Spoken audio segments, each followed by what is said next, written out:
Mariam Sankara, bonjour. Bonjour. 34 ans après le crime, le procès des assassins présumés de votre mari s'ouvre ce lundi. Qu'est-ce que vous en attendez? Moi, j'attends que la justice soit rendue en toute transparence.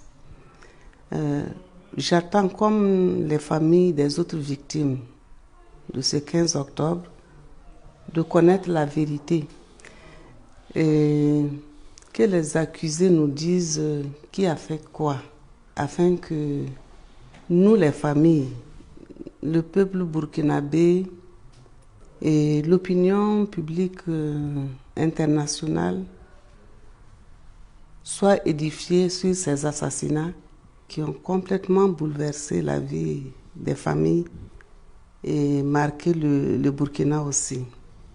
Je souhaite vraiment que ce procès ait lieu et qu'il serve d'exemple pour qu'on ne tue plus impunément au Burkina Faso et dans d'autres pays.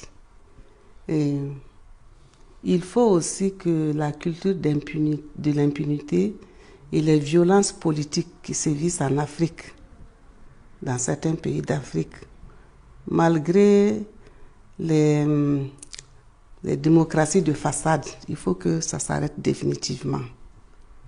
Et est-ce que vous y serez physiquement ce lundi matin au tribunal militaire de Ouagadougou? Oui, lundi matin, je serai au tribunal. La famille Sankara y sera. Je serai là avec d'autres membres de la famille. Oui, parce que vous tenez à montrer par votre présence l'intérêt que vous portez à ce procès. Oui, que cette justice, je l'attends et que la famille de Sankara l'attend. Et les familles des autres victimes de 15 octobre-là veulent connaître, nous voulons connaître la vérité. Alors, qui a fait quoi, c'est votre expression. Qui a fait quoi le 15 octobre 1987 à Ouagadougou? Le juge d'instruction chargé du dossier a auditionné ces derniers mois un certain nombre de témoins, notamment Moussa Diallo, l'ancien aide de camp de votre mari. Est-ce que vous êtes plutôt satisfaite ou plutôt déçue par le travail du juge? Je trouve que le juge a fait son travail, il a fait son instruction comme il faut. Il a fait son instruction comme il faut. Il a fait ce qu'il doit faire. Oui, en 5 ans, ça a duré 5 ans, mais il a fait son travail. Quand ce juge, après l'insurrection, quand ce juge a été nommé, il a fait un travail. Je crois qu'il a bien fait son instruction. À partir de ce lundi, devant le tribunal militaire, doivent être jugés 14 individus. Et parmi eux, et parmi ceux qui vont comparaître physiquement, il y aura Gilbert Diendéré, qui était à l'époque le bras droit de Blaise Compaoré. Oui. Qu'est-ce que vous attendez de son témoignage? Moi, j'attends qu'il dise la vérité. Il faut qu'il dise la vérité pour que la justice se fasse. Parce que depuis 34 ans, il fait des déclarations contradictoires. À certains, il dit Thomas Sankara voulait nous faire arrêter le 15 octobre au soir et nous avons dû prendre les devants. Et puis à d'autres, il dit je n'étais pas au courant, je n'ai donné aucun ordre à personne. Où est la vérité, à votre avis? Ah oui, il est impliqué, je ne doute pas de cela. Parce qu'il était vraiment un homme très proche de Blaise Compaoré à l'époque? Oui, d'après les révélations qu'on a et tout, on peut dire qu'il est impliqué, mais de toute façon, je pense qu'on attend que les juges et les avocats nous situent bien sur cette situation. Eux, ils sont mieux placés pour ça. Y a-t-il d'autres accusés qui vont comparaître physiquement à partir de ce lundi et dont vous attendez enfin un témoignage de vérité? Bon, tous ceux qui vont apparaître comme accusés, comme je vous ai dit, j'attends qu'ils disent qu'est-ce qu'ils ont fait, qu'ils nous disent qu'est-ce qu'ils ont fait exactement. Oui, mais s'ils décident de se taire, s'ils décident de ne rien dire? Bon, j'espère qu'ils ne vont pas se taire. J'espère qu'ils ne vont pas se taire. Vous pensez à Jean-Pierre Palme, par exemple? Moi, je pense que toutes ces personnes doivent parler. Ils doivent parler parce qu'on a beaucoup attendu, ils doivent parler. Alors, parmi les accusés qui ne seront pas présents, il y a Blaise Compaoré, qui était le numéro 2 du régime, hein, sous Thomas Sankara. Cette absence, qu'est-ce que vous en pensez?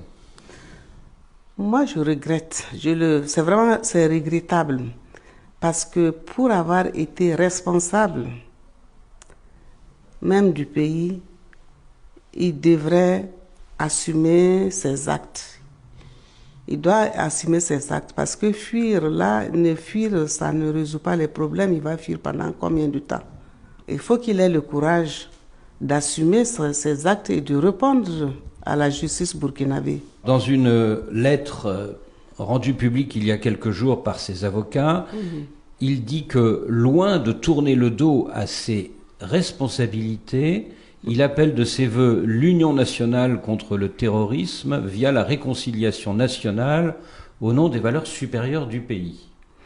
Mais la réconciliation ne peut pas faire obstruction à la justice. Il faut que justice soit rendue. Et non seulement lui ne sera pas là, mais ses avocats non plus ne seront pas là, puisqu'ils ont annoncé il y a quelques jours qu'ils boycotteraient ce procès, parce que selon eux c'est un procès politique. Mais il y a crime, hein. Il y a crime, il y a eu assassinat. On peut croire même que assassinat avec préméditation. Donc, c'est un procès criminel. Si Blaise Compaoré se rend au tribunal, il sait qu'il sera aussitôt arrêté. Du coup, est-ce qu'il n'est pas assez logique qu'il refuse de comparaître? Moi, je pense que toute personne doit avoir le courage, surtout lui qui a été un président. Il ne devrait pas fuir, avoir peur, il faut assumer ses actes. Il faut qu'il ait le courage. Est-ce que vous pensez qu'il y a une certaine lâcheté de sa part?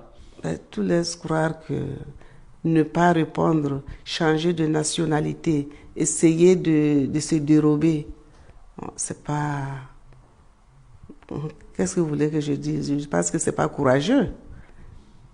Ce n'est pas courageux. Alors il a contribué à mettre ces juridictions aussi en place. Hein. Il n'a pas le courage de venir assister, de faire face à la juridiction de son pays. C'est pas courageux. Alors depuis 7 ans, Blaise Compaoré vit en exil en Côte d'Ivoire, où il bénéficie de l'hospitalité du président Alassane Ouattara. Qu'est-ce que vous inspire cette bienveillance de la Côte d'Ivoire à son égard? D'abord, le Burkina et la Côte d'Ivoire sont deux pays frères. Je pense que la Côte d'Ivoire, quand même, ne devrait pas recevoir sur son sol quelqu'un qui est recherché par la justice. Surtout que quand on sait que cette personne a été un responsable. Mais faire cela, c'est quand même une manière de favoriser l'impunité aussi des citoyens. Autre accusé absent, Hyacinthe Kafando, le chef présumé du commando qui a tué votre mari.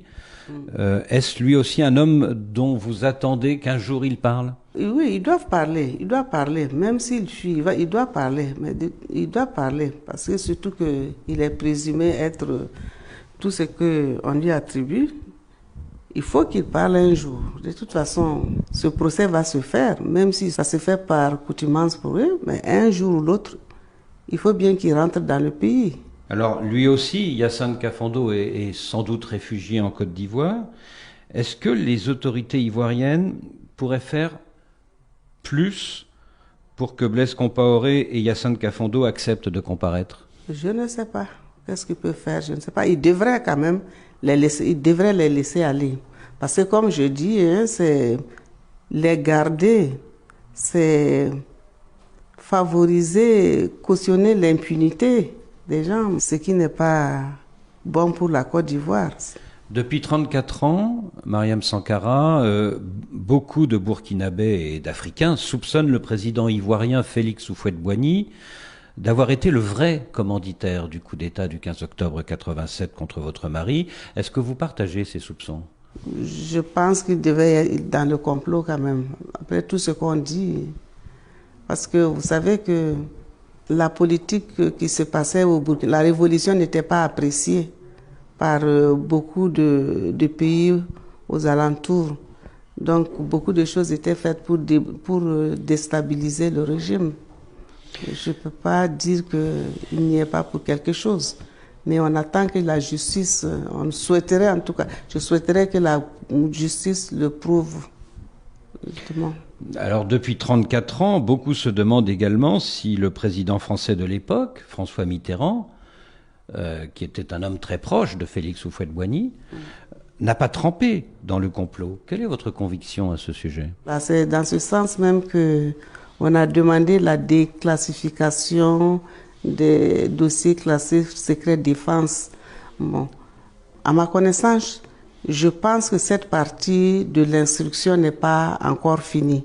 Donc on espère qu'on saura, peut-être qu'on ne le saura pas tout de suite, mais qu'un jour, on saura où était la responsabilité de la France, de la Côte d'Ivoire, et puis bon, d'autres personnes à l'extérieur du Burkina.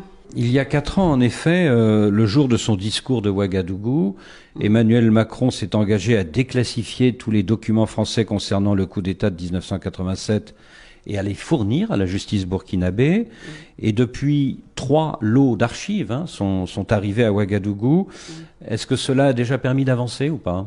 Je suppose qu'il y a certaines choses, il doit y avoir certaines informations dedans qui ont été utiles. Et on sait par les révélations de l'ancien aide de camp Moussa Diallo que Blaise Compaoré et Jean-Pierre Palme étaient sur écoute avant le 15 octobre 87.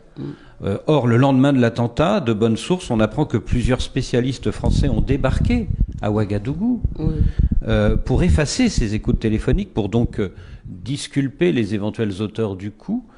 Qu'est-ce que cela vous inspire? Oui, c'est un cours d'instruction, donc je ne peux pas, voilà, je peux pas me prononcer dessus. Ce sont les avocats qui sont les mieux placés pour répondre à cette question. Alors, c'est vrai, à l'époque, les rapports Mitterrand-Sankara n'étaient pas très bons.